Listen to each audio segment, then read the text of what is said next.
നരേന്ദ്രമോദിക്കെതിരെ ഡൽഹിയിൽ ഒരു ഈച്ച പറന്നാൽ അത് വലിയ ബ്രേക്കിംഗ് ന്യൂസ് ആക്കുന്ന നമ്മുടെ സ്വന്തം മാപ്രകൾ കഴിഞ്ഞ കുറച്ച് ദിവസങ്ങളായി ഒരു പ്രധാന വാർത്ത മാത്രം കണ്ണിൽ നിന്നടിക്കുകയാണ്. ഡൽഹിയിലെ ജന്തർ മന്ദറിൽ നടക്കുന്ന ഒരു വലിയ ത്യാഗത്തിന്റെ വാർത്തയാണത്. മറ്റൊന്നുമല്ല, കേന്ദ്ര വിദ്യാഭ്യാസ മന്ത്രി രാജിവെക്കണമെന്നാവശ്യപ്പെട്ട് ആക്ടിവിസ്റ്റ് സോനം വാങ്ചുക് നടത്തുന്ന അനിശ്ചിതകാല നിരാഹാര സമരം 16-ാം ദിവസത്തിലേക്ക് കടന്നിരിക്കുകയാണ്. 16 ദിവസം ഭക്ഷണം കഴിക്കാതിരുന്നിട്ടും പാവത്തിന് 8 കിലോ കുറഞ്ഞു.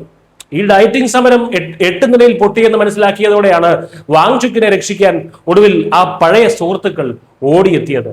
സ്വന്തം പാർട്ടിയിൽ വലിയ പണിയൊന്നുമില്ലാത്ത ആം ആദ്മി നേതാവ് അരവിന്ദ് കെജ്രിവാളും സമാജ്വാദി പാർട്ടി അധ്യക്ഷൻ അഖിലേഷ് യാദവുമാണ് സഹതാപ തരംഗം ലക്ഷ്യമിട്ട് ഇപ്പോൾ ജന്തർ മന്ദറിലേക്ക് വണ്ടി കയറിയിരിക്കുന്നത്.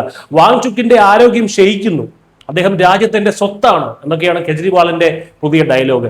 എങ്ങനെയെങ്കിലും ഒരു യുവതലമുറയെ വികാരം കൊള്ളിച്ച് തെരുവിലിറക്കി ഒരു കലാപം സൃഷ്ടിക്കാമെന്നും അതുവഴി മോദി സർക്കാരിന് ഒരു തിരിച്ചടി നൽകാമെന്നും ഒക്കെ ആയിരുന്നു ഇവരുടെ ആഗ്രഹം. എന്നാൽ പിള്ളേർ ഇതൊന്നും മൈൻഡ് ചെയ്യാതെ അവരവരുടെ പണിക്ക് പോയതോടെയാണ് ഈ റീലോഞ്ചിങ് നാടകം പാളിയത്. അഖിലേഷ് യാദവ് ആകട്ടെ BJPക്ക് യാതൊരു ധാർമ്മികതയും ഇല്ലെന്നൊക്കെ പറഞ്ഞ് ഫേസ്ബുക്കിൽ പോസ്റ്റിട്ട് തന്റെ കടമ നിറവേറ്റിയിട്ടുണ്ട്. വാങ്ചുക് ഈ സമരം തുടങ്ങിയത് തന്നെ വലിയൊരു പ്രതീക്ഷയിലായിരുന്നു. എല്ലാ പ്രതിപക്ഷ നേതാക്കളും തനിക്കൊപ്പം നിൽക്കുമെന്നും വലിയൊരു ദേശീയ വിഷയമായി ഇത് മാറ്റാമെന്നും ഒക്കെ ആയിരുന്നു അദ്ദേഹത്തിന്റെ സ്വപ്നം. എന്നാൽ ഇപ്പോൾ മാധ്യമങ്ങൾ ചോദിക്കുമ്പോൾ അദ്ദേഹം തന്നെ നിരാശയോടെ പറയുന്നത് ഇങ്ങനെയാണ്: പ്രതിപക്ഷം ഇതിനെ പിന്തുണച്ചില്ലെങ്കിൽ ഇതൊരു ചെറിയ കാര്യമായി ഒതുങ്ങിപ്പോകുമെന്നാണ്.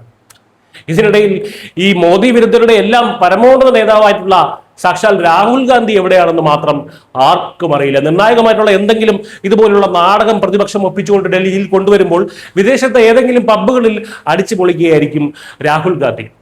ചുരുക്കത്തിൽ മോദി സർക്കാരിനെ താഴെയടക്കാൻ നോക്കി നടക്കുന്ന ഒരു പറ്റം അവസരവാദികളുടെ ഏറ്റവും പുതിയ പൊളിറ്റിക്കൽ ഡ്രാമയാണ് ഇപ്പോൾ ജന്തർ മന്ദറിൽ ശോകമുഖമായി അവസാനിക്കാൻ പോകുന്നത്. ഇതൊരു വൻ പരാജയമാണെന്ന് നേരത്തെ തന്നെ മനസ്സിലാക്കിയത് കൊണ്ടാണ് നമ്മുടെ നാട്ടിലെ ചില മാധ്യമങ്ങൾ ഇപ്പോൾ ഈ വാർത്തയിൽ നിന്ന് ഒരു അകലം പാലിക്കുന്നുണ്ട്.